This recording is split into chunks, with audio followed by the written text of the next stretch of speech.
Hello everyone.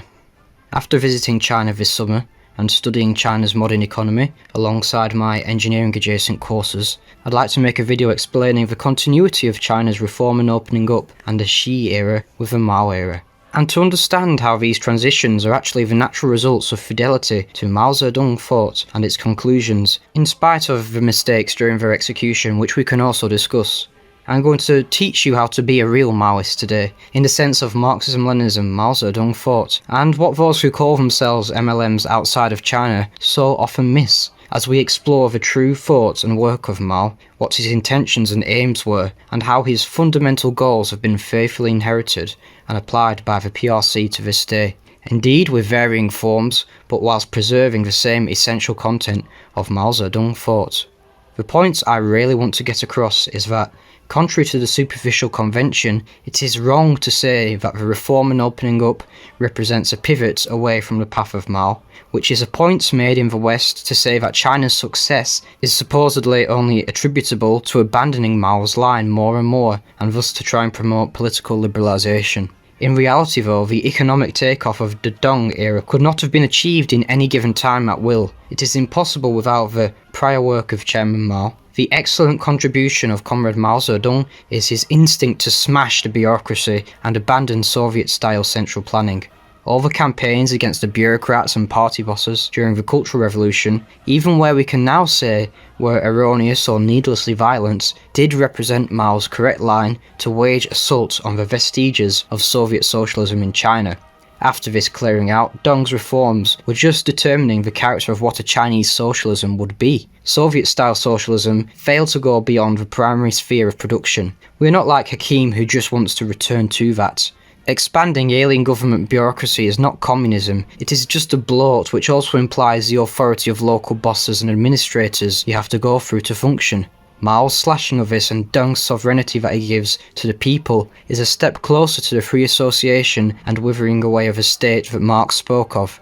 The problem with the Soviet-style economy is that, although it can cause rapid development of heavy industry, there is lagging agricultural outputs, not rising in tandem with heavy industry, and although there was basic heavy industry, there was still a lack of access to advanced information technologies, and finally light industry and consumer goods severely fell behind. So China, looking at the Soviets for both political and economic reasons, chose a different path.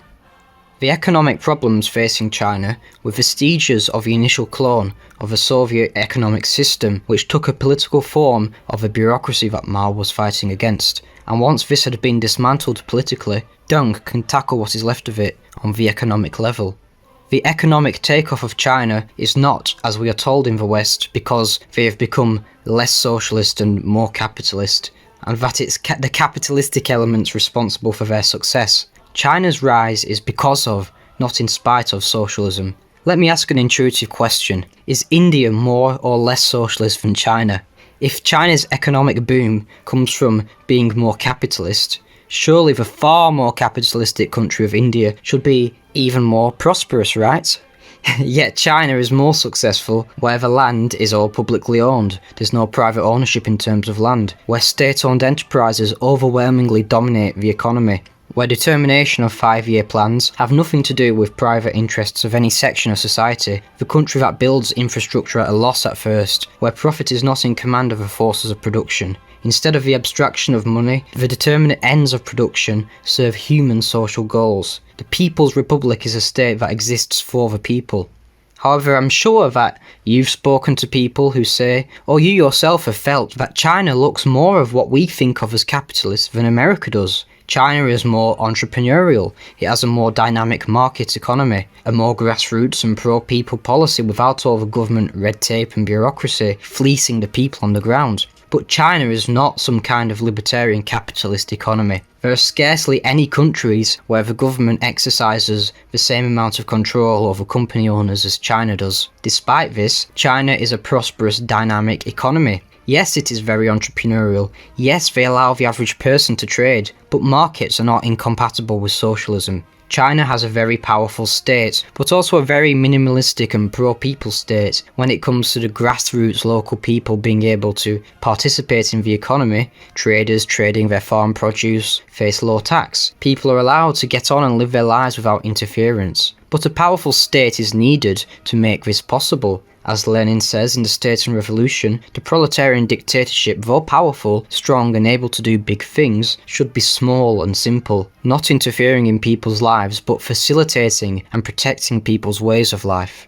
The reason people may be confused about this is because our Western governments collude with already established big corporations. So on one hand, we have red tape bureaucracy like the USSR, but on the other it is colluding with monopoly capital, whereas the Chinese socialist state cuts the bureaucracy and also cannot be captured by such private influences because it elevates itself over any particular economic interest.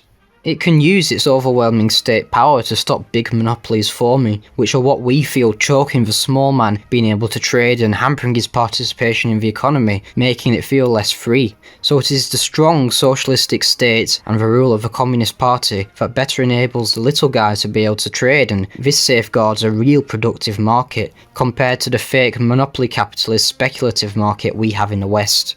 Because the Communist Party can come down on any company if it wants, and has done on some big ones and broken them up, that's the reason that the small business has a chance, unlike here. Public ownership of land, and taking it away from Bill Gates, would have to violate the inviolable sacred right to private property. China can make sure farmland can only be used for growing food, or houses for living in, rather than speculation. You can't have that respecting some immutable right to private property, so socialism is keeping their markets fairer and freer.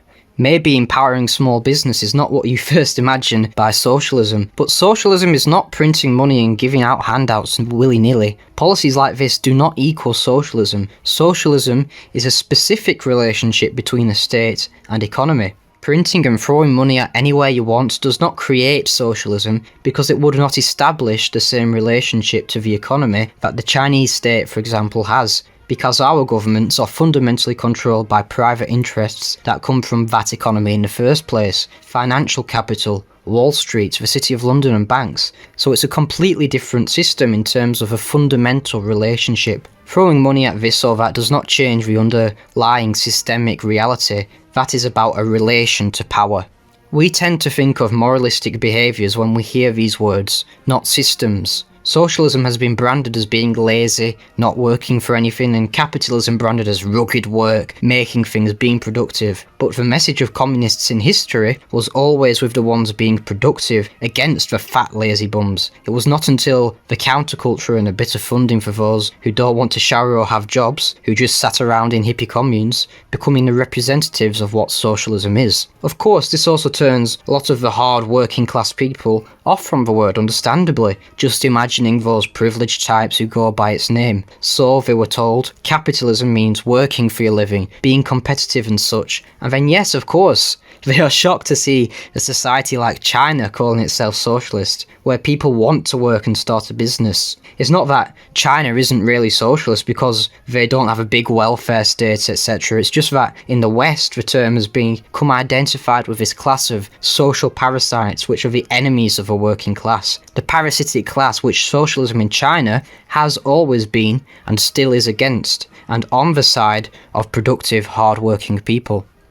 The dialectic logic is that to achieve these libertarian-sounding goals, or to achieve any goal, you cannot pursue them one-sidedly.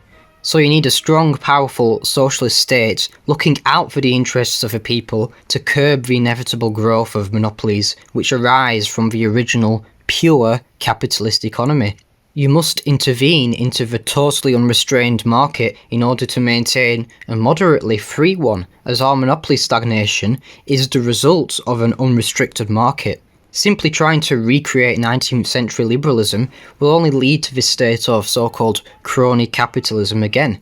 To keep or now to recreate the dynamism, you need a strong and powerful state that intervenes to curb the power of the various private interests that emerge in that economy and start choking it. Getting rid of bureaucratic red tape, monopolies hurting the little person, and getting the government off people's back on the everyday local level are all better achieved with socialism. Socialism is not the government intervening on the lowest level, lording over people and breathing down their necks. China, for example, is a very localistic type of state and promotes a culture of self-governance. But at the same time, they recognise the necessity of maintaining a strong state, And states come with problems, and the Chinese don't claim theirs is perfect, but for every risk of a state becoming corrupt and such, the process of fighting corruption from the grassroots level just becomes a part of the life cycle of a state, because socialist states like China do not conceive of themselves as static like modern liberal ones. Pre-modern states often saw a continuity, but in a cyclical way of states becoming corrupt, people putting the state in check, and the state continuing. Whether that was the Ottoman Empire, Chinese dynasties, or even something like the Cultural Revolution, which challenged the corruption of a Soviet-style bureaucracy, which was often corrupt on the local levels, and this did not destroy the Chinese nation or even the state in power.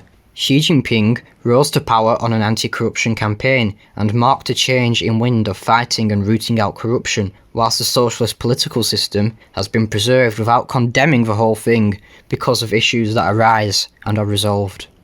It's an active process that never ends. Whenever there is a consolidation of some kind, of establishment, there is a cultural and social revolution of some kind, but this revolution doesn't always have to lead to the collapse of a state wholesale, but can be more subtle, like the revolution of the Xi era. Non-antagonistic contradictions like this still see a conflict, but it is not realised as explicit violence and direct armed struggle. So the state is not static. If corruption does inevitably occur, anti-corruption campaigns inevitably arise. This is possible because the state does not consider itself an absolute principle, but as a power constantly coming from the people, with the state in a dynamic, ever-changing relationship with them. There's none of this pretending of a state as some sublime idea like we have in the West of it, existing independently of the people. This is why local abuses from the grassroots gain public outcry and come to national attention in China. The West does not even make it a formal goal to root out corruption, because it does not even acknowledge it. In China, if it exists, it's a top priority to get rid of it. This rich grassroots popular culture of participation in civic life and holding people accountable also comes from Mao, empowering the people against the opaque Soviet system to create more transparent governance, and this new relationship between the state and the people has endured to this day. So China is more libertarian than the West, with a big powerful state that intervenes. This stops private interests owning the government, ensuring their only role is to serve the people. Markets cannot be allowed to decide when it comes to politics, because markets inevitably lead to monopolies, which, for example, can never manage infrastructure with a level of efficiency China does.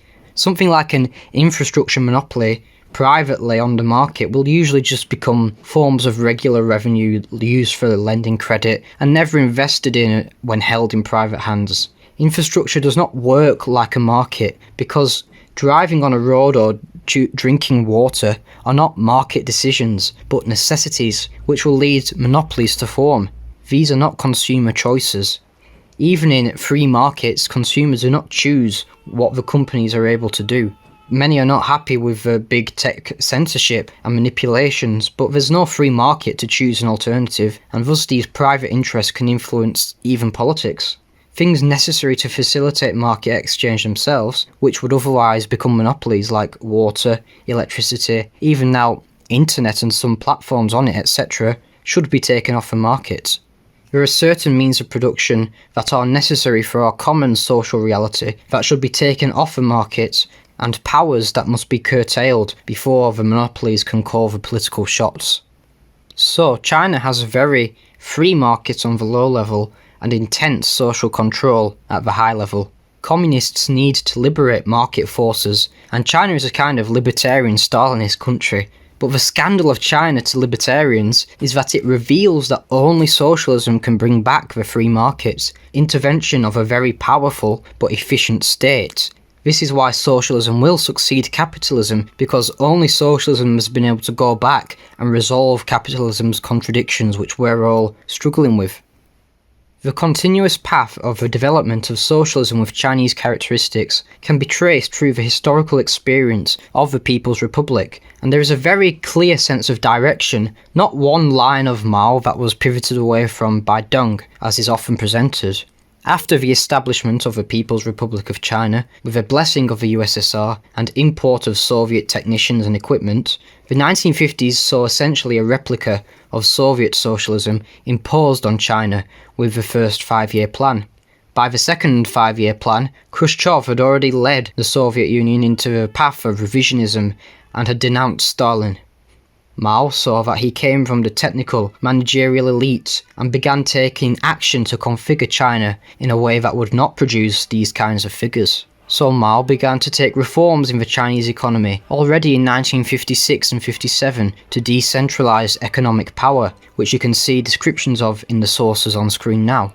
They placed 80% of China's industry under local direction, leaving only the defence sector, parts of the oil industry, some mines and steel mills and other enterprises critical to the national economy under central control.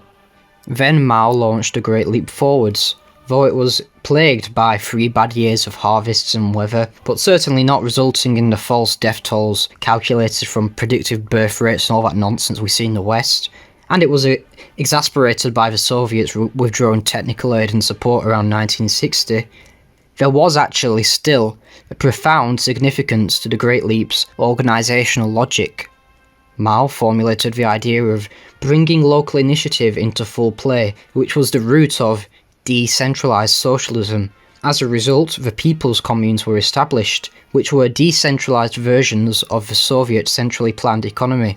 Although they are usually brought up as being large, compared with the national scale of planning in the USSR, planning within one commune was actually a profound step towards taking the power of the local economy out of the tight grip of the central authorities, which produced disloyal, technical and administrative bureaucrats like Khrushchev. So they embodied a decentralised version of the Soviet socialist system at a regional level. One state centrally planned economy reforms into numerous planned economies at the regional level. These are the people's communes. Chairman Mao explained this intention in On the 10 Major Relationships. Our attention should now be focused on how to enlarge the powers of the local authorities to some extent, give them greater independence and let them do more, all on the premise that the unified leadership of the central authorities is to be strengthened. We must not follow the example of the Soviet Union in concentrating everything in the hands of the central authorities, shackling the local authorities, and denying them the right to independent action. In short, centralisation must be enforced where it is possible and necessary, otherwise it should not be imposed at all. The provinces and municipalities, prefectures and counties, districts and townships should all enjoy their proper independence and rights and should fight for them. The enemies Mao was attacking for sabotaging the Great Leap, which prepared the air for the Cultural Revolution, was not because they were too market-orientated, but because they were too Soviet sympathetic and undermining his model of mass mobilisation, which Mao trusted more than the party administrators, and we will explore why later. Mao's mass mobilisation took control of production out of the hands of the central economic ministries and their bureaucratic tyrannical implementers and placed it directly in the hands of the local party committees and the masses of workers and peasants. As well as it being hit hard by bad weather and the withdrawal of Soviet aid and advisors in 1960, the bourgeois wing of the party that sabotaged the Great Leap gleefully delighted when it collapsed and the revisionist administrators could sweep in to reconstruct an economic regulation planning system. After the collapse when Mao stepped aside, under the presidency of Liu Shaoqi, any enterprise falling short of central quarters was shut down. In 1961, thousands of smaller enterprises were closed and massive layoffs occurred in the larger enterprises. The total industrial workforce was cut in half and a freeze was placed on new employment. See the sources on screen for descriptions of this. This is the real backdrop of the Cultural Revolution. Without understanding this, you cannot comprehend it.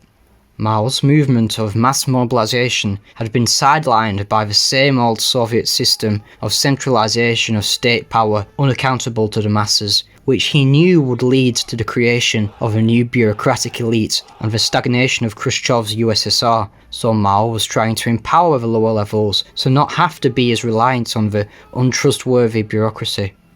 With this more local economy in place, during the Cultural Revolution, there emerged a relationship of exchange within people's communes and between them and the central government. Organic commune markets emerged to sell extra proceeds from production, which began to unleash exchange, compared to the Soviet model that only had the extra sold between the kolkhozes and the state. However, this multi-dimensional range of exchange remained socialistic and tied to the developmental goals of a state, but increased in dynamism. The natural conclusion of deferring production was the rise of a town-village enterprise, as the communes began to delegate economic functions to lower and lower levels. So organic feedback mechanisms allow for a flexibility with which the set goal as the fixed variable can be met. So essentially they told them, this is the goal to be met, however you can. It doesn't matter if the cat is black or white, if it catches mice it is a good cat. That's the one fixed goal, catching the mouse. But the economy is still based on catching the mouse, meaning the socialised goals.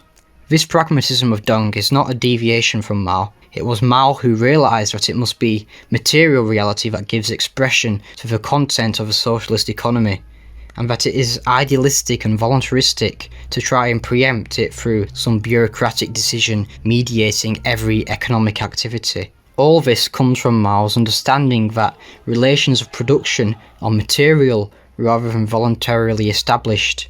This is the logic behind every mass movement Mao ever launched, his reliance on the masses to develop socialism by their own efforts, and then joining that basic unit together organically from the grassroots, saying the people are like the soil and raising every higher association up from the lowest level. This was over and against the Soviet model of trying to create desired relations of production in a vacuum politically, trying to impose an idealised goal through law from the centre, voluntarily attempting to establish relations of production by decree rather than developing them materially from a recognition of an already existing objective development. Communism is not this stupid list of specific criteria to try and realise by force. Marx said it was the real movement, not a specific society but an active, scientific relationship to the one that exists. It relates to the existing one in understanding, and yes, practice, in sublating the present state of things. But relation to the present society that exists is the only way communism defines itself. This tendency and understanding of Mao allowed China in his time and after to succeed where the Soviets had failed. The primitive Soviet form of socialism worked for baseline things in predictable, stable, regular demand, such as electricity, steel, housing, etc. Beyond these things it was chaotic, a disaster. There was no way to coordinate light industry or the consumer economy. Production of too much, too little, constant shortages, stagnation and waste were big problems. There was no indication of how much to produce. This is because there was no decentralised price system that reflected the economic laws of production. Quotas were established randomly by bureaucrats politically, which often negated the underlying material economic needs. There were no feedback mechanisms to detect these things, like the markets in China, which can adapt quickly to demand.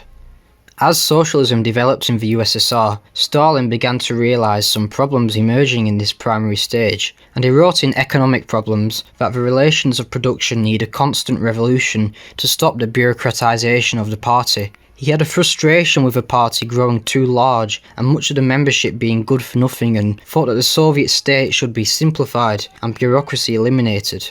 Although Stalin's impulse was correct, he was not able to realise this goal fully. His attempted method was purges, which involved manoeuvring to turn one department of the bureaucracy against another. They were similar to the struggle sessions in China. The entire membership of the Communist Party would be subject to a cleansing, and each had to relate his life history and daily activities to be checked, such as the superintendent of a large plant having to expose in the presence of his workers his wife using the factory car for shopping, for example. And this was done with every communist throughout the country for each purge, leading to the expulsion of large members from the party and the arrest and trial of a few. Sadly, although Stalin was heading in the right direction, he did not quite have the insight of Mao, who criticised the remnants of institutional social democracy in the USSR. And these things are everything that people think of that they hate about socialism. So despite his best efforts in anti-corruption campaigns and the strength of his personality cult, he was not able to sublate the contradictions emerging in the primary stage of socialism, where the technical bureaucrats become a separate class with their own interests but no loyalty. For as correct as Stalin was, This problem still emerged under his reign and allowed Khrushchevite revisionists who betrayed and denounced him to come to power after his death. Mao's critique of Stalin and the Soviet bureaucracy was vindicated by this very betrayal. After all, Khrushchev got to power and stayed in power all under Stalin. It was Stalin's system, and those same people betrayed him. Stalin failed in preventing this. So Mao critiques Stalin because he's a Stalinist, because he wants it to be tougher with purges that are more far-reaching. Stalin's biggest enemy was the bureaucracy, and he wasn't good enough at being able to outmaneuver it. Some seeds of mass movement were seen in events like the Stakhanovite campaign, with Stalin up top with a huge popular mandate of the people down below against the middle-level officials. But ultimately Stalin lost to the bureaucracy, and this technique would have to be revived later by Mao. The bureaucracy was a big monster Stalin could not control, but what he was trying to do was right, and then perfected by China. China still has constant revolutions, as Mao stressed, with the universality of contradiction, but no longer in the violent bourgeois fashion. Bourgeois revolutions are liquidationist like the French Revolution. The conclusion of the Cultural Revolution struggle against the bourgeois tendencies in the party, in spite of initial violence in the movement, if carried through to the end, eventually must logically result in a struggle against the tendencies of bourgeois revolutionary radicalism, which is a prejudice from the bourgeois era. This is why a lot of violence came from Liu Shaoqi and the bourgeois administrative faction, and even overzealous pro-modern radicalism like wanting to demolish the Forbidden City and replace it with Soviet government blocks, whereas Mao represented a much more sober, mature reconciliation of repurposing and cherishing these things in the history and that have been through the revolutionary struggle now as revolutionary symbols. And he and Zhou protected the Forbidden City and other sites against this French Revolution, early Bolshevik type of bourgeois abolitionist angst of a rightist faction. Even in the Soviet Union, the Bolsheviks themselves matured from how they were in their early days in the 20s when they were immature. Mao said, "Make the past serve the present," and this was a big movement in the more mature stages of the Cultural Revolution, such as through the 70s. Mao was against the tendency of killing everyone and stressed the development of understanding antagonistic and non-antagonistic contradictions, which made his thinking more advanced than, for example, the Khmer Rouge, who would oftentimes try to find this internal threat, which they were right to be wary of, as a literal enemy to just kill. Western prejudice tells us this was the aim of the Cultural Revolution too, but there's a reason it's meant to be cultural, and if you read the 16-point decision you'll understand this. For a good deal of this sort of radicalism and violence definitely happened, and especially in the urban centres and universities at the start, this was not the means by which Mao sought to resolve contradictions, since struggling against the bourgeois tendencies also meant struggling against revolution by guillotine.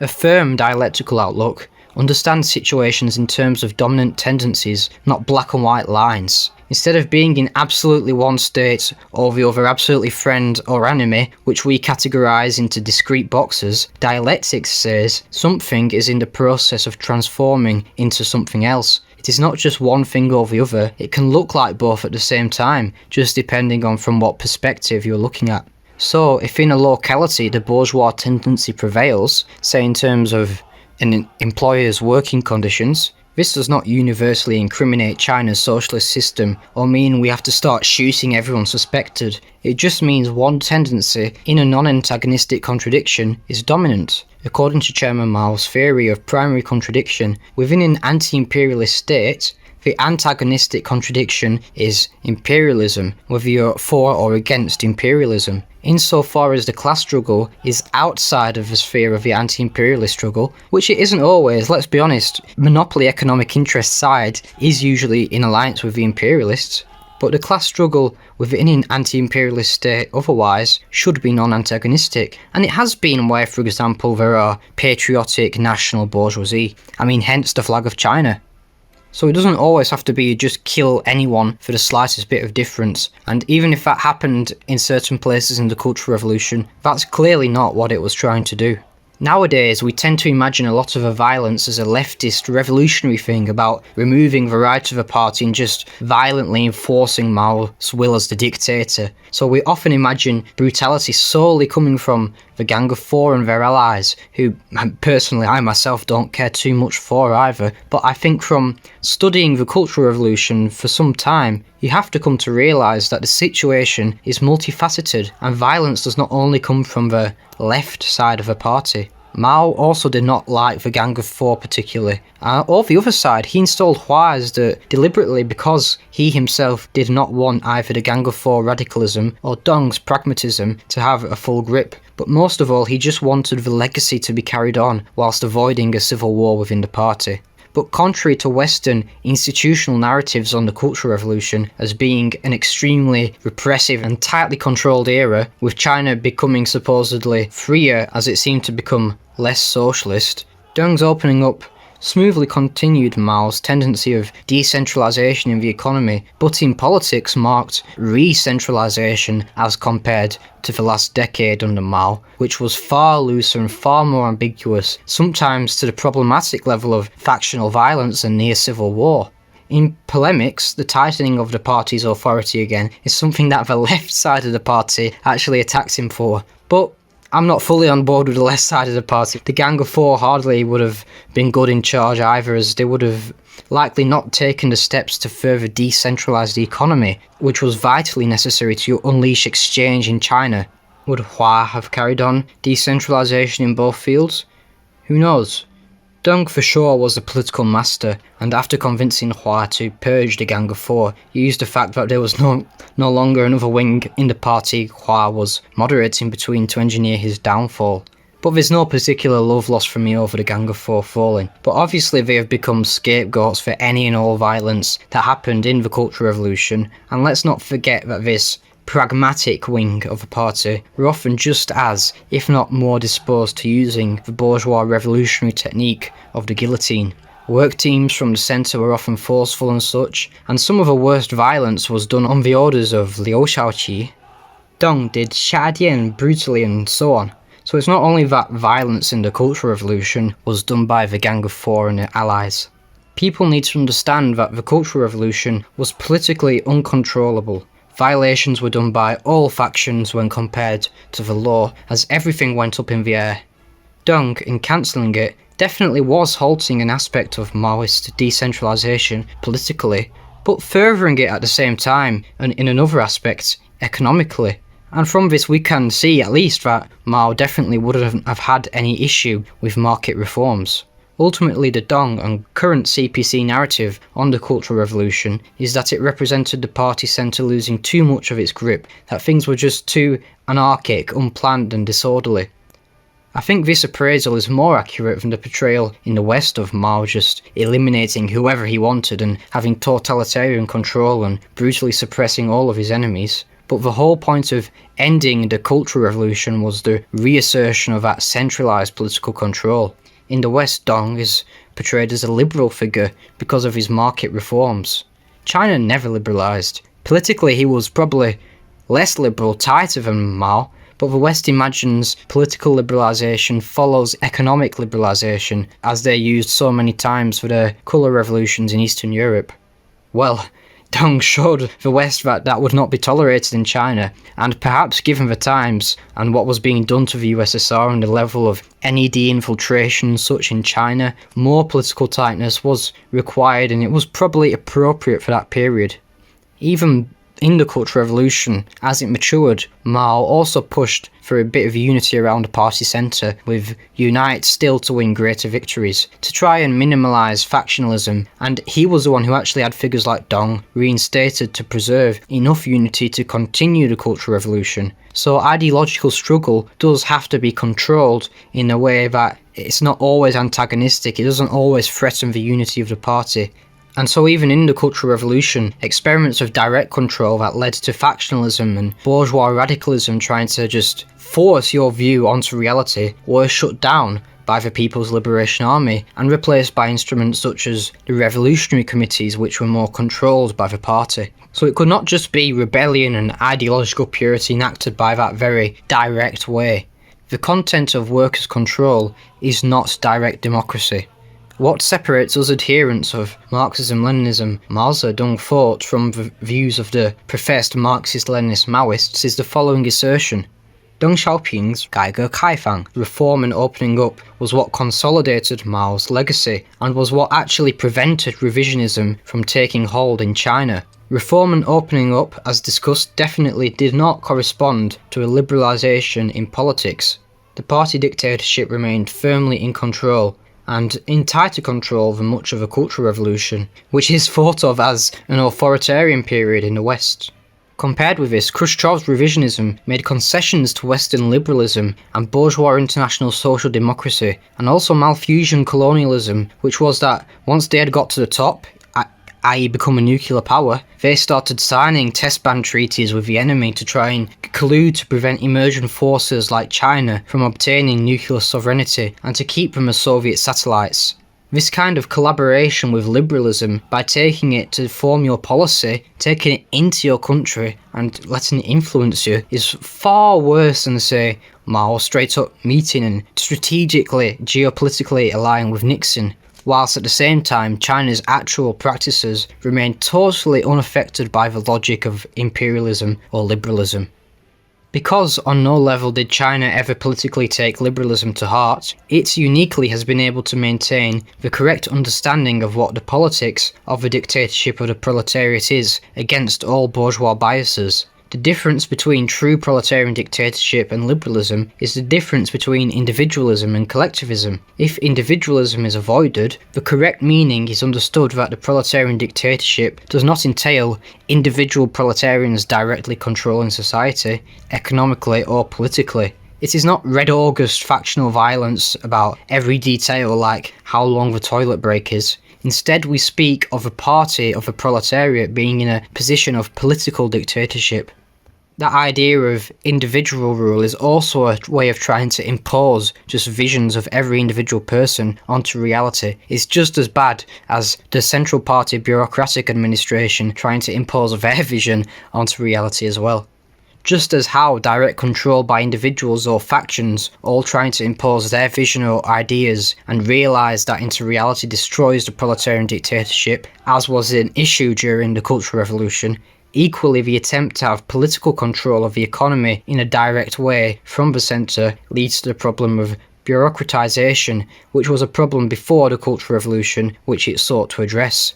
Bureaucratisation is the basis for revisionists to emerge, and although new issues emerged during the course of the Cultural Revolution, that 50s Soviet-style bureaucracy was effectively tackled and never came back afterwards.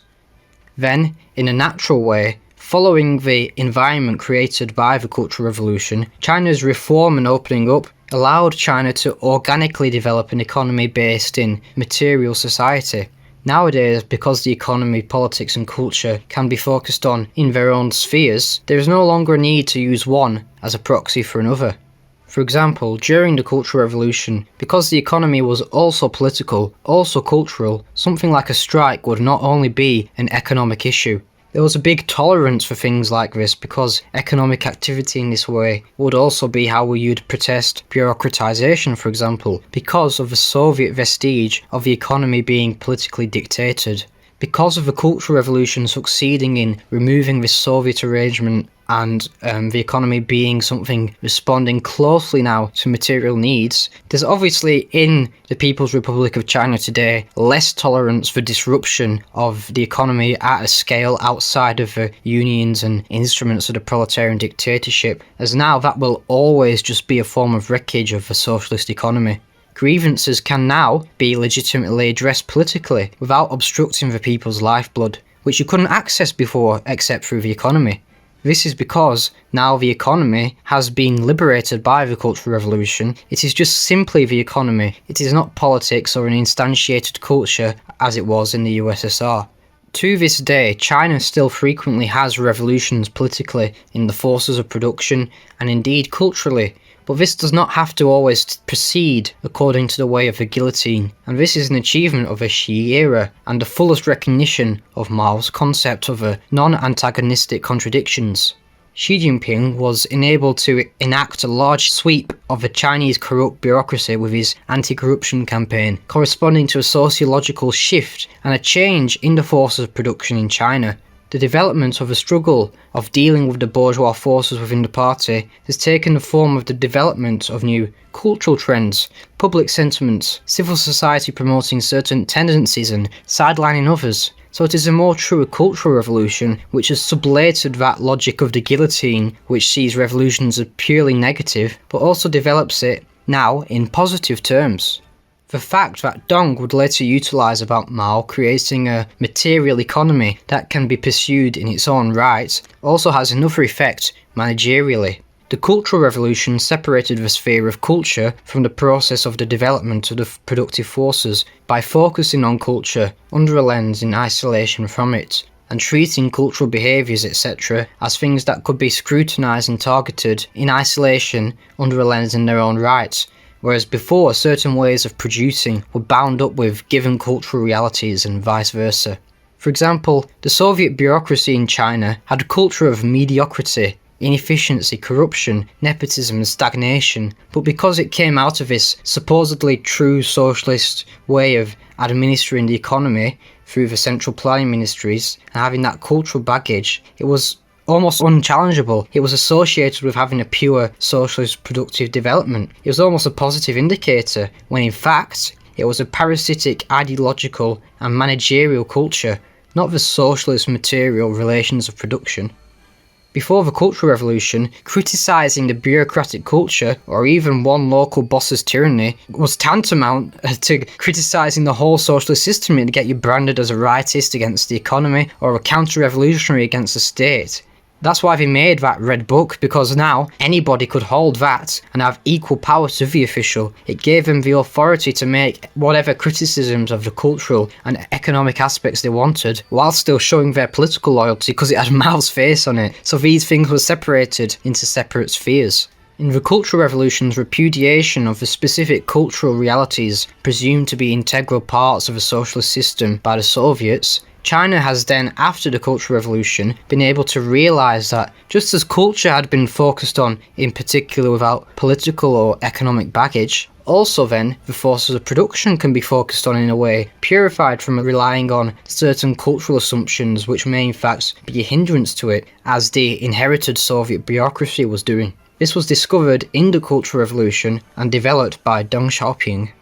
The reason Deng could later bring his specialists back to direct industry after the Cultural Revolution and not have it lead to revisionists arising like when Stalin put individual specialists at the head of enterprises is because the Cultural Revolution had identified and made clear the separation of a sphere of ideology from a way of producing by focusing on the question of ideology by itself whilst continuing production, showing that it can be separated.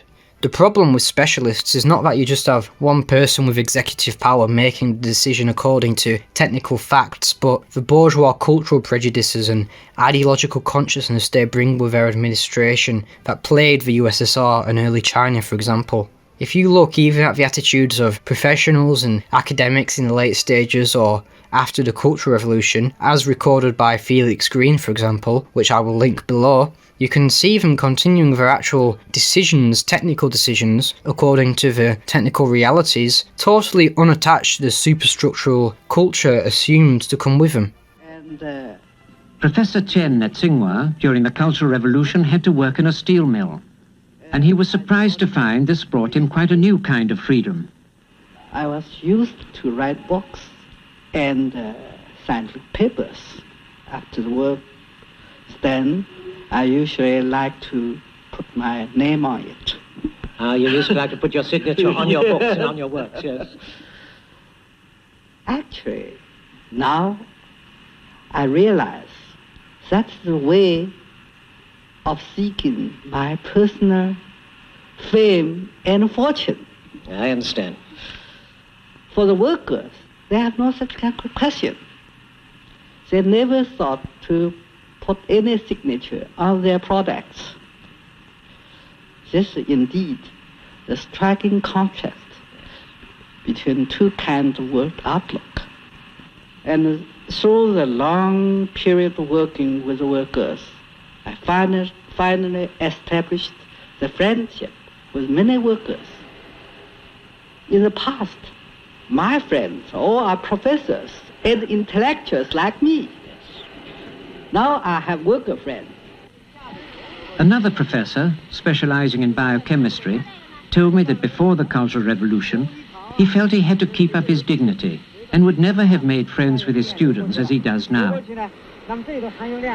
And he doesn't resent it, as he said he would have done before, when his students learn about a complicated biochemical process from a worker at a factory, rather than from him in a university classroom. In these ways, the Cultural Revolution helped to break down barriers between people. At first, I was quite conservative. You see, teachers, I was a bit conservative. Later on, I find it is highly necessary to start the Cultural Revolution. Well, I think that one of the problems that we have solved is, what's your aim in work, and what's your aim in life? Well, actually, before the Cultural Revolution, I was very worried about my personal gain. When I could not get famous, I was worried. So actually, I was not very happy because I did not achieve my aim. But after the Cultural Revolution, well, I think my aim in life has been correct. That is, well, I must serve the people and serve the community. Now I take the greatest happiness to teach the students. When I see the students make progress, I feel very happy.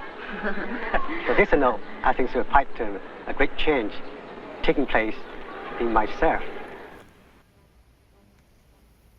So when Deng brings back the specialists, now they are strictly confined to their technical sphere of expertise and lack the ability to have political power or cultural influence like Khrushchev gained. At the same time, just as it is dangerous for technical figures to have such power based on just being professionals and bringing their bourgeois culture, it is equally detrimental to have parasitic party officials ruling solely on the basis of their ideological credentials, which Stalin was trying to avoid as it brings stagnation, and perhaps to some extent we can understand this is what the Gang of Four was and why Mao wanted Hua to moderate between them and just technical pragmatism. After Deng had succeeded Hua and led the pursuit of the development of the forces of production to a high level to where China is today, now the question of culture re-emerges, and the Xi era is characterised by addressing this in a non-antagonistic way, and not in the bourgeois liquidationist tendency of annihilation, but represents positive development. Think of Stalin's peasant populist construction over the CIA Trotskyite synthetic left urge to tear down and destroy everything, just unleashing of impulses. That was the bourgeois French Revolution, the guillotine, but naturally now the forces of production are developed to a high level. Many of those questions from the Cultural Revolution about what will be the culture, morality, etc., exemplifying Chinese socialism, will rear their heads again. This is typical of the Xi era, and these questions are being addressed, just moulding the culture in ways that don't always use the bourgeois French Revolution prejudice of the guillotine and literally finding an external enemy to kill, like in Red August or in Democratic Kampuchea. So the Cultural Revolution can truly become cultural as it becomes more of an inner jihad. Now there is an organic ideological response to the existential needs of the Chinese people to find purpose in the development of the forces of production, echoing Mao, grasp revolution, promote production. It is no longer that ideologically conscious agents can directly realise a revolution in a bourgeois manner of trying to violently force it. The ideological struggle advances, but not in a way of conscious formal imposition, but in producing the proletarian tendencies in the grassroots, which coalesce in greater levels, which the society overall will naturally just come to reflect. As Marx says, man makes history, but just not as he pleases. What he does will always be unconsciously related to class struggle and politics in some way, but also has its own laws of development, and you cannot directly engineer it from the top. Otherwise, all that happens is creating a bureaucracy that just values virtue signalling to the authority instead of actually working to make the thing imbued with a desired character. There is a material reality of man that differs from the direct sphere of his conscious intervention. It is a dialectical logic that what the other returns after hearing your output could never have been a premise of your initial input. The way in which man's will affects the material is not determined by his will itself, it's the unintended result. We enter relations of production which are our own creation but exist independently of our will. For example, 19th century industrialists did not consciously will to create increased socialisation, where instead of peasants producing individually, the industries of scale led to this sort of unintended coordination, factories mass producing things, not one person. So there was a revolution in the relations of production that happened for material reasons, increasing socialisation, but it did not occur because of will, deliberately trying to make the economy more socialised. They were probably trying to do the opposite, but because they aren't political relations but material relations, something like increased socialisation, even if desired by a socialist state, cannot just be established politically at will. If we want it, we should first focus on creating an advancement in the forces of production for it to emerge as the consequential product. And they should be developed based on recognising and starting from the reality that we are already in, instead of trying to make them conform to some kind of idealisation. That's all that Deng did. So we cannot alter the economy or culture at the direct level of willing it to be a certain way and politically imposing that vision.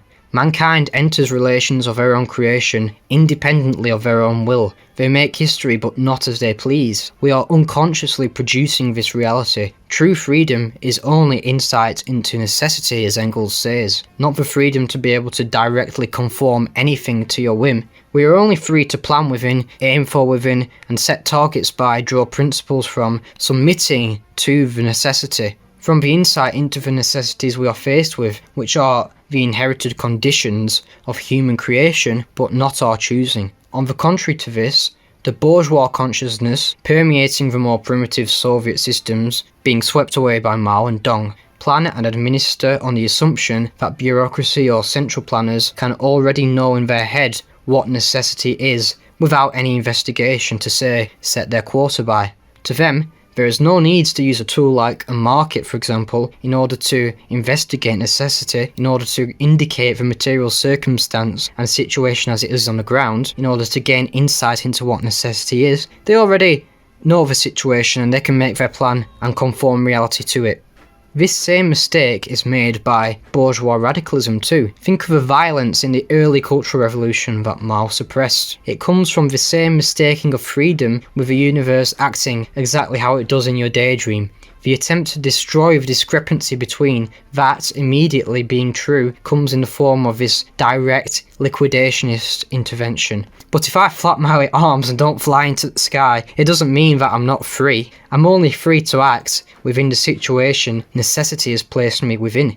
When considering freedom, remember every individual was a screaming infant at one time. They did not raise and clothe themselves. There's no such thing as an isolated individual, certainly not in modern economies of scale. Individual initiative is not stifled or in a collectivist state like China, but it draws out the brilliance and talent and insights more than the West can, because here the state colludes with prevailing economic powers failing to serve the interests of the people, but private ones like oil cartels and Wall Street, and thus holding the people back by the circumstances it forces them in. But China doesn't let their roads fall apart to go and bomb millions of people. So we see the collectivist organisation does allow the state to work in the interests of the people, actually at the expense of those prevailing powers, making it the instrument to free individuals from the established economic powers and burdens which are the necessities they are placed into, which inhibit them from drawing out their potential.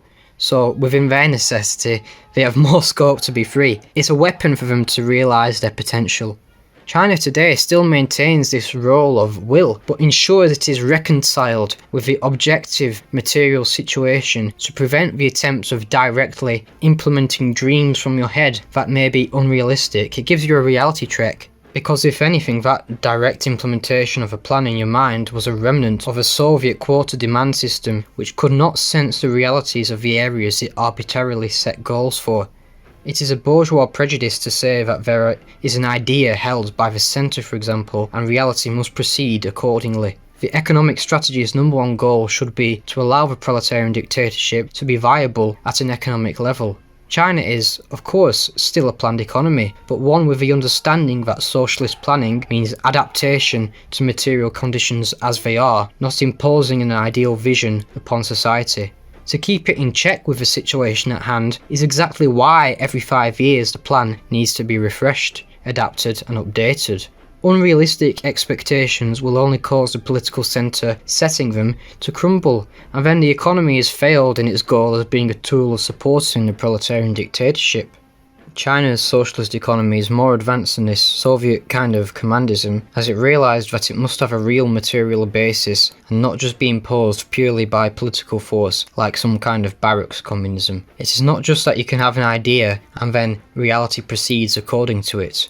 Chairman Mao said, "To seek truth from facts, the desired situation can only arise from reality itself. Ideology still guides the economy today, but does not hold the economy hostage. However, certain levels of development in the forces of production pose existential questions, which cause the question of ideology to organically arise, as it has again in China today. Bourgeois consciousness in bureaucratic formalism or overzealous radicalism tries to premise reality with discrete ideals, axioms and principles, which it expects reality to conform to. Materialism recognises a fundamentally irreducible reality beyond extraction, only from which ideals, goals and principles are derivative of.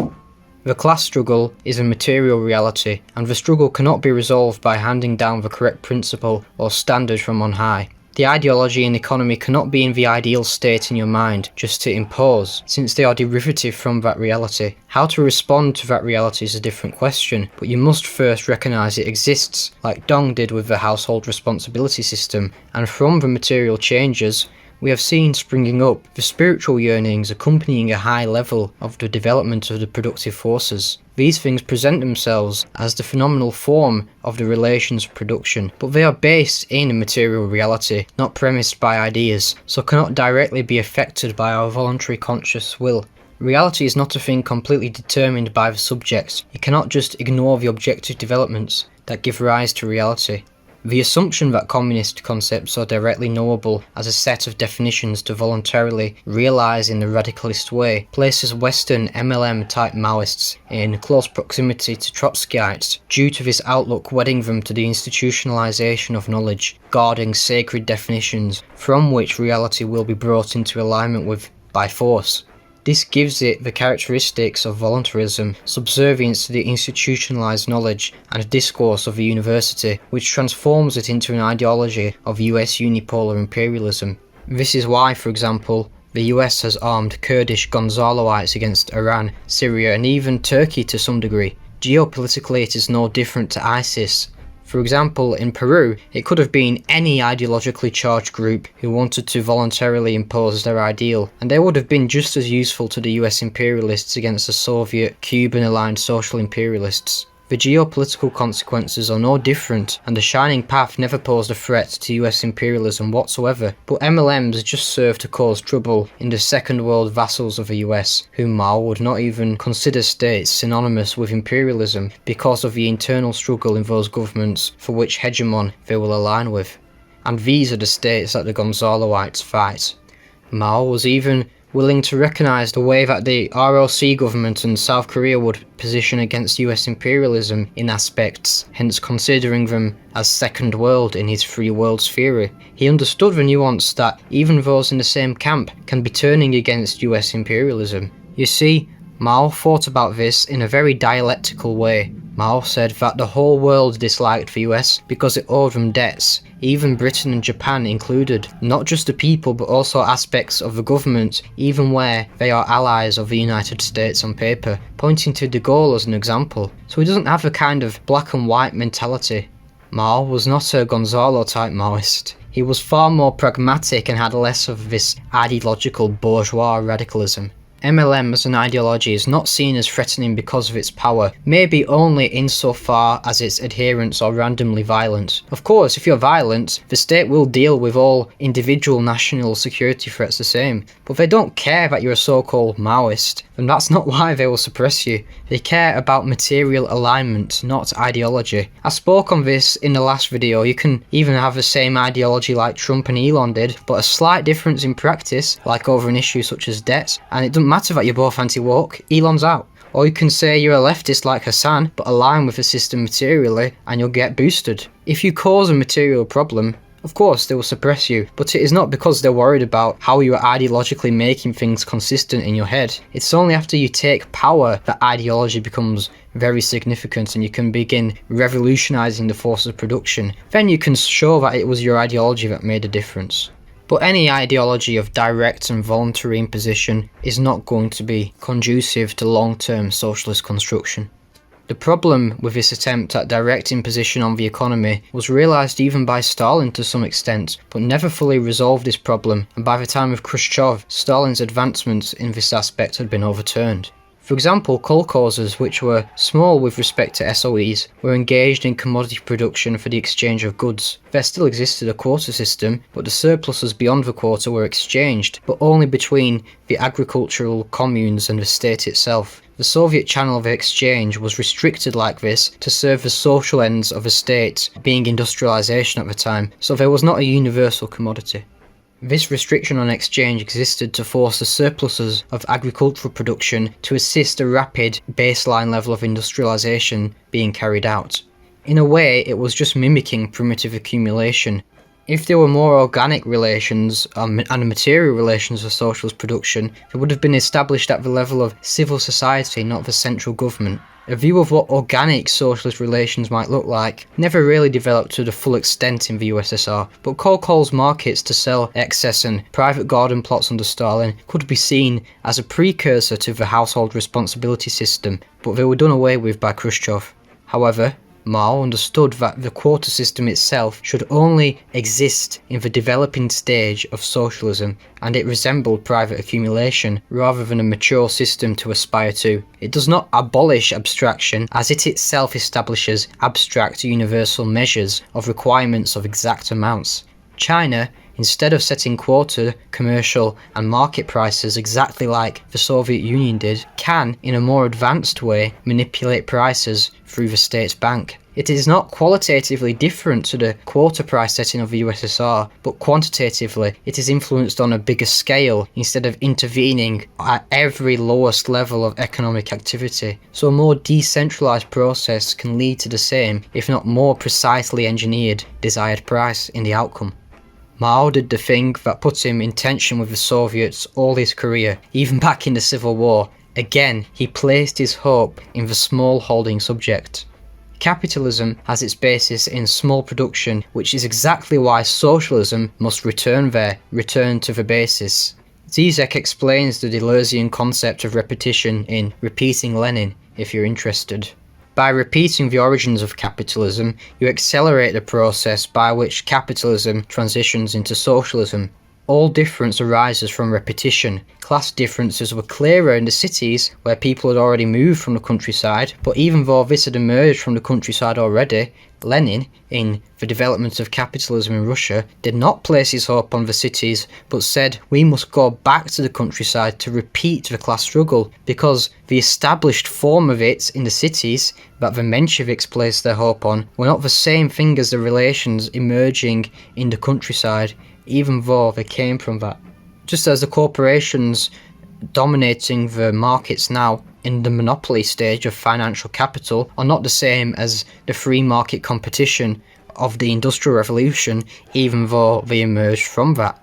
Building on Lenin's return to the countryside, Mao actually placed his hope on the socialist relations of production having their basis in the small, petty production in the countryside, where organic civil society was undergoing change objectively. It is not imposed by institutions or law. Soviet land reforms had just re-allowed the organic form of land ownership that existed amongst the peasantry prior to the Stolypin reforms to become the foundation for socialist relations of production.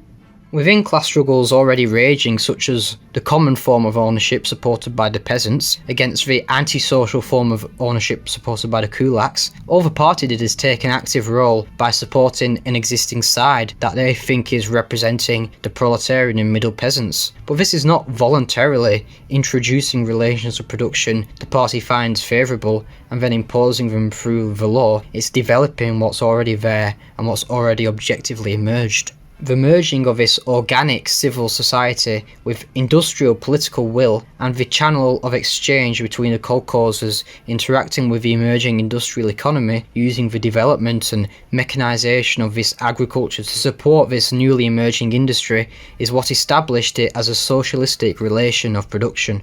So the channel of exchange of agricultural commodities was restricted to serve the social ends of the party's industrial plan. There was no universally usable commodity. This is the basis of the primary stage of socialism.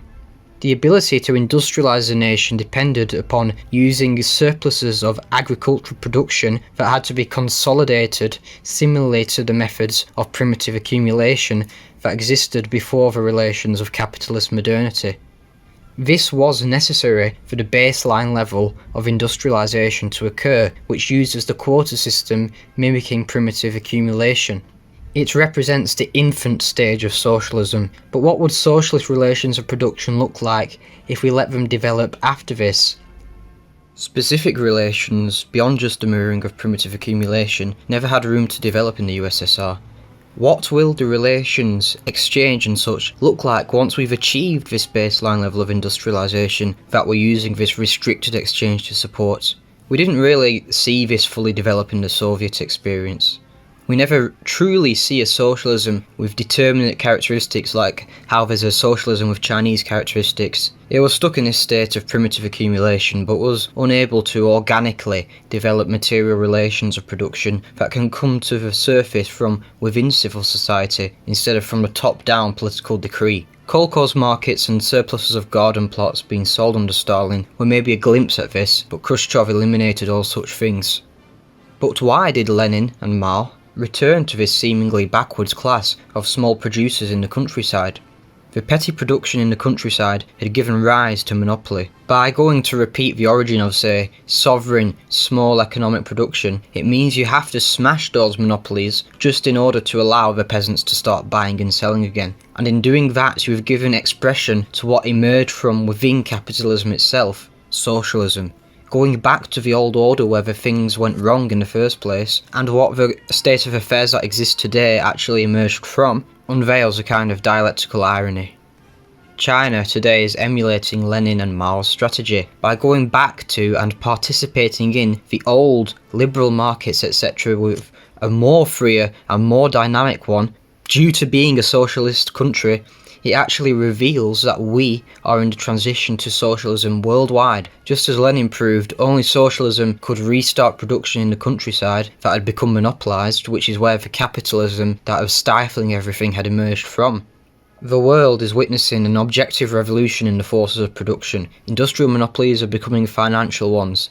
Planning, merging with state rigging, profit for profit's own sake only being maintained politically now, etc. So like Lenin said in his discussion of imperialism, these butchered versions of capitalism represent part of a transformation from capitalism to socialism. It is pregnant with socialism, but they try and deny it and pretend it is the original thing. This is exploded by the realities of a country like China being closer to the original free market and such. Only the countries with the socialist political form affording recognition to this transformation, like China, have been able to use it to the benefit of their people. So we see the emergence of socialism is an objective development, not an idea or an ideal society we impose on reality. We can make use of this fact, but we only have freedom within the necessity we are given, i.e. the situation at hand. It is not some adjective with a special definition to subjectively create to our fancy and then to apply. But by acknowledging and harnessing this transformation, China's free market and entrepreneurship is far more dynamic and friendlier to spontaneous business than the monopoly-dominated countries, which by China going back to and showing how their socialist system excels better in the environment that the capitalist one emerged in the first place, it demonstrates how they have effectively outmoded it. It is precisely because China's socialist state exactly denied the sanctity of private property and enacted a general land reform, it allowed a repetition under new circumstances. The first reforms in Russia and China gave rise to the kolkhozes and people's communes respectively, and this was suitable for the period of primitive accumulation. Then the repetition of the process again, with the different character that Russia never got to, was Deng's reform. China is socialist. Socialism refers to the revolution in the forces of production transforming society from being fundamentally centred in the production of more profit, MCM', into a society that has social ends as its driver. It is the process of the revolution or movement, it's not a list of criteria to try and realise a perfect state of affairs by comparing to some definition and ticking boxes. The way in which this happens is both an objective revolution in the forces of production, happening world over, although our monopolies try to deny it and tell us it's the same old liberalism, but also, and this is what countries like China have, a political revolution in the form of a proletarian dictatorship. This is the difference of what makes a state politically socialist. In socialism, the mode of production is not based on the value form. Market prices are not the ends of production. Overthrowing capitalism does not mean rolling back time to primitive accumulation, but a sublation. So some things from capitalism, like market prices, are still around, but because the mode of production is being subsumed by a more advanced one, things once thought to be unique to capitalism are made to serve the ends of a higher mode of production. Instead of this being aspects of capitalism seeking into socialism, the fact that even in the West, the vision of brands expanding rather than actual profit, some social ends often wrapped up in a mystification like going to Mars, which at that point you may as well say communism, points to money for money's own sake no longer being enough to actually keep the economy working. They're losing money to expand for social ends, though it may appear like another new part of capitalism, it's actually the other way around. So although in their head it's losses now to make even more money in the future, that never happens. It's actually more like capitalism itself objectively became just a part of or a procedure within the greater logic of how the economy works, but it's not a final end or fundamental motor. Profit is not the point anymore, just a vector of information. You can say it's about the prospects of profit in the future, but when does that come to be? Disney is far into its future based on when it was founded, but the brand is more fundamental than profit. The plan for the future order, some mystification of objective social ends that a given company has, is literally how they get chosen to have their stock raised now, not even being able to return more profit in the future. All the other things that have been part of capitalism and measures have been assimilated into serving the brand. It's not that they don't care about money anymore, obviously they have to in the West and you have to in China, but it's all for the brand, at which point you may as well make the social ends concrete and explicit and say it's all for the party and actually use that for the people. Because of this assimilation, revival of aspects thought to be unique to capitalism within socialism is not a concern. Just as in the West it becomes all for the brand that coheres the entire chain of production and all the old features that are assimilated into it, the same thing can happen for the old features like profit in socialism. This doesn't mean socialism is being undone, but that even in what we think of as capitalistic countries, their unique features are being subsumed to ends that aren't just that feature itself, i.e. it is capitalism that is being sublated by socialism. An easier example of this could be the revival of a small production scene in China under Mao, especially in the early mid-70s. These things seem to be returning within socialism in some form, even after the apparent overthrow of the bourgeoisie. But it can't be the same because there's no bourgeois class doing these things, there's no kulaks left. So now, what form does the dictatorship of the bourgeoisie take? Maybe not a political form, maybe these things become cultural, because the political dictatorship of the bourgeoisie has already become subsumed. When there's no actual bourgeoisie anymore, asking what form does the dictatorship of the bourgeoisie take is the backdrop of the Cultural Revolution. But Mao realised that this new small production is not just going to unleash the elemental forces of the bourgeoisie again and leads to the wholesale emergence of capitalism as small production in the countryside did the first time round, because that assumes that it will give rise to the same result. Dialectics says that if you have an established conclusion, for there to be an ability for there to be another conclusion, you have to return to its basis. By returning to it, you are not just unleashing the same elemental forces of the bourgeoisie. The same premise of a conclusion does not give rise to the same conclusion. So when Stalin talks about elemental bourgeois forces in the kulaks that have endured from before the revolution, he's talking about the remnants of a completely different state, not repeating small production again.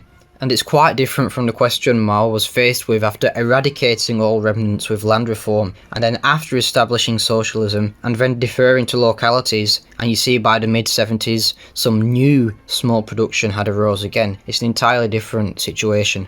Comparing the deference to smaller and smaller production under Mao and Deng to the NEP, the foundation is entirely different because of a basis in land reform. We cannot dogmatically apply Stalin's particular criticism of small producing kulaks as creating an independent political institution that can then challenge the proletarian dictatorship to China, where small production can create no such independence. Petty production of the USSR was not premised by land reform, but by the Stolypin reform attempting to create an elite class of peasantry loyal to the Tsar from before the revolution. That's where their political loyalties still lay. So small production in the USSR was the remnant of an institution predating the Soviet Union, which is why it could be a basis for restoration. New small production in China can do no such thing. What's it going to restore back to? Land reform? That's its first basis and where it emerges from. It's not the same situation as in the USSR, where this production was independent. It wasn't premised by the socialist economy. In China, all people are fundamentally tied to the proletarian state because of land reform. What they call the new class in China, from the outset, have a political loyalty to the communist state that they are institutionally wedded to. Then, when small businesses grow large enough, the extent to which they are controlled increases. The small businesses also do not take on an antisocial character, since it's the Chinese state itself promoting them, giving them an opportunity to even open, making it easier to do so than elsewhere. Because of this indebtedness, they are grateful to the party for getting them off the ground. The things like all the pro-business measures the Communist Party takes, like not having big tax burdens or red tape on small businesses, and providing all the means for an average Chinese person to start a business and get it up and running, means their loyalty begins with the party, and it's not to some old system predating it. Small businesses in the USSR took on a different character because the way that they would emerge was not directly premised institutionally by the Soviet state. So you got very different phenomena like the kulaks' petty, antisocial production. Kulaks were abnormal even for the Russian Empire, since there was no landlord class which would force some socialisation of agricultural production. Kulaks were entirely different to the Chinese small producers. Being an asocial formation, they hoarded money and grain and did not contribute to the development of the productive forces and socialist industrialisation. Chinese farmers were not hampering the national industrial development in this way. So any statements Stalin made about this specific formation's small production in the USSR have no significance and cannot be applied to China to claim that the reform and opening up violates Marxism-Leninism. There are no kulaks. Kulaks were a separate superstructure and civil society from the Soviet people. A fifth column with no inherent loyalty to the proletarian dictatorship which risked overthrowing it.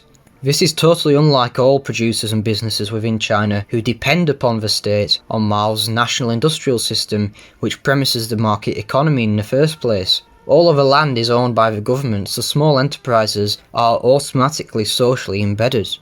Their internal managerial relations are not directly political, because relations of production cannot even be politically created by the command of an institution from above. But they are socialised in a way to develop from the grassroots a socialistic orientation to economic activity, such as being part of a system regulating prices and channels of exchange, just like how they were restricted in the USSR, but through more subtle and advanced means. For example, rather than just restricting where agricultural produce at a price can literally be sold, there is a more fundamental organic restriction created by the dual currency system and trade policy environment, regulating the exchange of goods to sublate the universal commodity form. Kulak production paid no attention to national system, policy, state plan, etc. it is not comparable. So given that China is not capitalist because of small production, and that they have a proletarian dictatorship, so they have a socialist political form, the only remnant of capitalism is interacting with its institutional relations. In fact, since the entire world is in the transition to the socialist mode of production, the extent of capitalism's existence is more or less relation to dynastic remnants that emerged under it. Therefore, embeddedness within the institutions of a world financial system is the only extent to which any country can be considered capitalist today. Based on how intertwined they are with these institutions, China has outwitted it. The dual circulation system filters out foreign trade and to an extent separates it from the domestic economy. By participating in the global capitalist market, China has outmaneuvered it and called its bluff from within.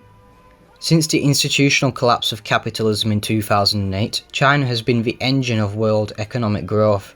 With China's opening up and establishing these trade relations with the capitalist world, everyone thought that they would be influenced by it.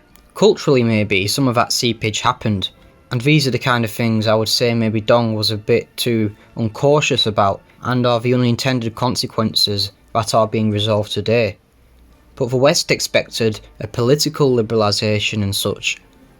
Actually, trading with China has not brought China under the shackles of capitalism, but now that the vital source of productive economic growth for the world is driven by China's socialistic economy, even any growth in the West has some dependence on China's development. Within our mode of production, we cannot domesticate or internalise the logic of China's socialist mode of production, so we can only relate to it as this outer alien being that influences and drives our economy, but in a way that we have no means to comprehend.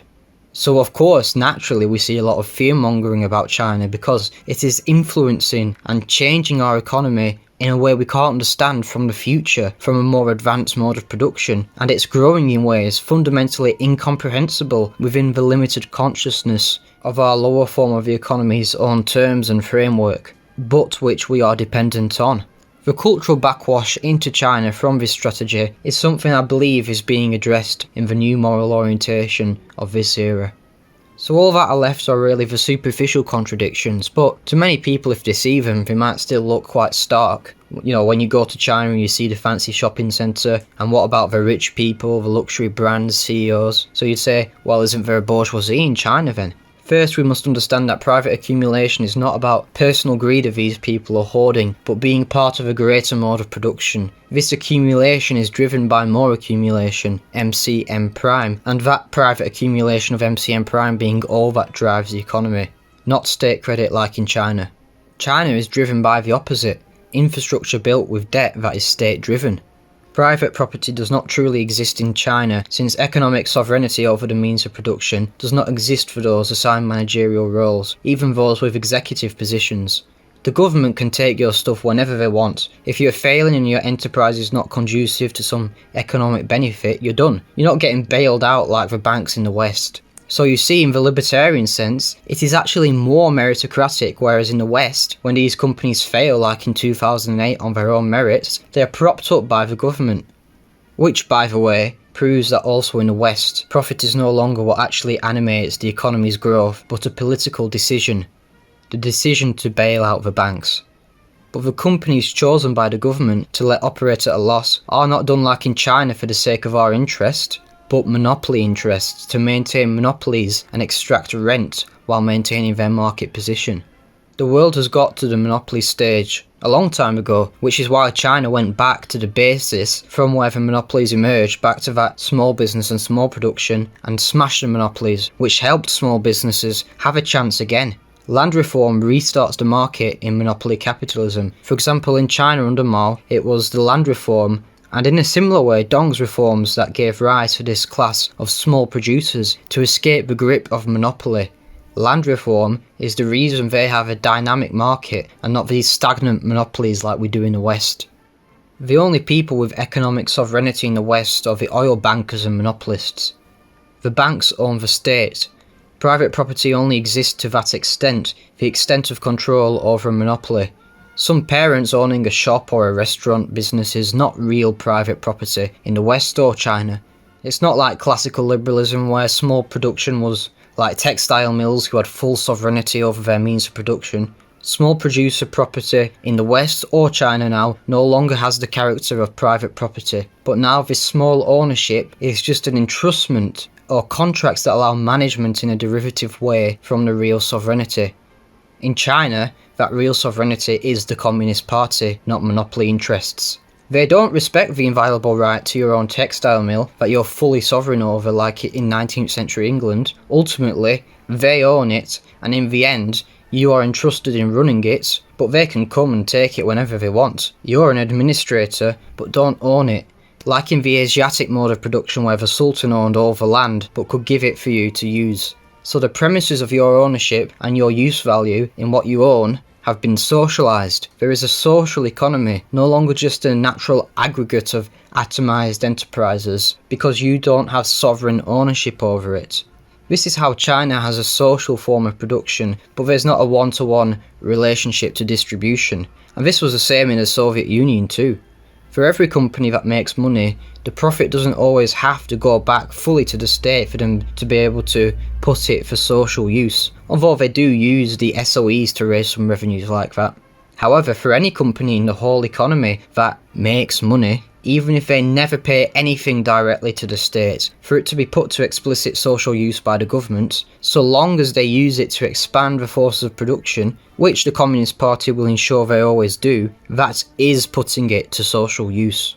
The state, if it were doing this manually, would be doing the same things, it's just that the expansion of the productive forces is being carried out on the lower level of one enterprise, for example, rather than the state taking all the revenues and investing it in the same expansion one by one from the top level. It is an entrustment for you to do this task internally, but if you violate that trust in the duty the party is giving you, they'll bust you. If you were using that money in an economically irrational or unbeneficial way, the government will crack down on that activity. Yes, there are figures in these companies that have quality of life perks for taking senior roles, etc., just as there was in the Soviet Union too, but for bureaucrats who didn't earn it. But private accumulation is not something that is just on this individualistic, moralistic level, but exists in terms of what can be done with that capital. When it comes to that, a CEO of a Chinese business has freedom to do little more than the leader of a Soviet enterprise. Managerially they are different, but in terms of relations of production, a business is just a facilitator of economic activity, not M prime. It's just that there is someone with executive power in a company, not to vote on every decision. There will always be things that cannot be directly controlled one-to-one. There were in the USSR too, but China has come to terms and made peace with that fact, and has become the most powerful and advanced socialist country. The CPC is the control apparatus on top, supplying and allocating to different sectors in planned amounts to encourage certain ratios, then letting decentralised processes occur, but controlling the outcome with more precision than the Soviet central planning, where one fabrication or mistake low down would lead to gaping holes in vast sectors of the economy. That's a problem China faced too during the Great Leap Forwards. Production is ordered to social ends with pinpoint precision, and the process of MC M' is not the end of production but a moment or indicator, because it is sublated by the leading role of the CPC and its renewal of the plan every 5 years, assessing how these processes have met the goals, altering distributions across SOEs and private companies to encourage the stronger growth in certain areas, and once it's all allocated, letting the decentralised processes occur to see what the outcome is and then adjusting the plan accordingly. But in China, profit is a measure, a form of information about efficiency, not the end of production itself. Net income is what they use to measure if you're being efficient or not, but ultimately it's not for profit anymore. If you are efficient, profit is just to show that now you can be allowed to expand your enterprise, but profits are not in command for accumulation. If the enterprise becomes very successful, the more it will get controlled by the party and integrated more directly into the planning, as there is a social obligation now. And what you even do with your net income in China is not just your freedom to do whatever you want with it. The channels of exchange are fixed by the state through subtle mechanisms of organic encouragement to be socially beneficial to the whole. You are not at liberty to do what you want with your profits. Not 100% goes to common projects. Just like in the USSR, not 100% of the surpluses of garden plots were sent to the state. because the value produced by labour is social in nature, and sociality is a substance beyond the sum total of individuals, so it's not possible to try and distribute the value by the state in a unit by unit fashion back to individuals. So there is always a discontinuity between individual productive activity and how that is assimilated socially. Socialism is not fully nationalising everything. In the Soviet Union there were personal garden plots where the produce could be exchanged on markets. China is a very unique country with a rich experience in developing socialism, and a clear path it has developed in learning from each hurdle that this has brought up. I don't expect you to understand it straight away, as a lot of what I've said is new or unfamiliar to even many calling themselves socialists in the West. But whether left or right-wingers say it, it is not just a naive story of after Mao, China just abandoned socialism, and that's how they are the way they are now. Whether that's meant in a good or a bad way, it isn't true. China has a very strong proletarian dictatorship without bureaucrats interfering into every aspect of people's everyday lives, but a small state that just facilitates it. China is more libertarian than Sweden. When given the opportunity to interfere on the local level, they always will not, unlike the social democratic apparatus or bureaucratic control, which is the organisational model of the Democratic Party, which many in the West will think of and rightfully revile from when they hear the word socialism. Of course, the forcefulness of the state corresponds to however much it is under attack. If a US state wanted to secede and become a libertarian paradise, it would also need to be very strong and defend itself. When surrounded by enemies, the state will have to be forceful, like North Korea, including dealing with espionage, infiltration and such. But when faced with the ability to meddle or not, you can let people breathe in their daily affairs. However, in bloated liberal states, the government goes out of its way to not leave people alone and make sure everyone is always feeling that they're under the boot, instead of focusing on what is important like a socialist state does. China is not very interested in people's personal lives, behaviours of speech, witch hunts in what we would think of as either the woke, nor obsessively anti-woke way. Even for the lifestyles it does not afford recognition to, it is not spending all of its energy hunting down or making people's personal lifestyles the focus of public dialogue. It is an extremely bizarre neurotic fixation we seem to have in their collectivist eyes. Why would you be discussing individuals' lives as a matter of public politics like that? They don't try and prescribe a way of life, but create the conditions to allow the organic emergence of them, and then are hands off. The way they facilitate people's lives is empowering them with means of subsistence. We've spoken about how land reform was the basis of the socialist system of the People's Republic of China. Because of the landlord monopolies causing the economy to stagnate, Mao's land reform and Deng's later reforms restarted the market by empowering the smallest common denominator, giving rise to this class of small producers who own their own means of subsistence, meaning being able to grow their own crops and then take their produce to sell, to escape the grip of monopoly.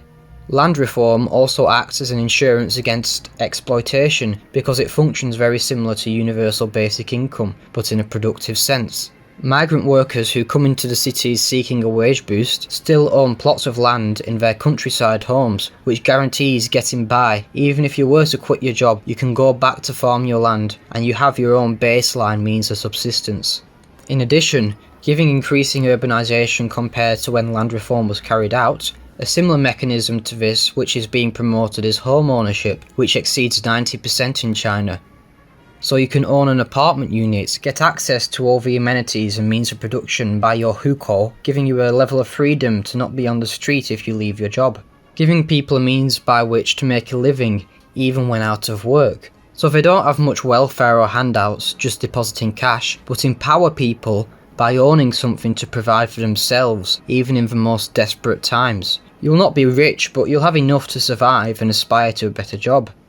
Also, if your employer is treating you bad like Jack Ma with the 996 work week thing, you have the ability to walk away, subsist and not be on the street. So there is no exploitation in the sense of being forced, such as the proletariat in Marx's day, who had to accept the conditions or die. Sometimes people voluntarily take on harsh conditions in the short term for high pay, but they can walk away and survive.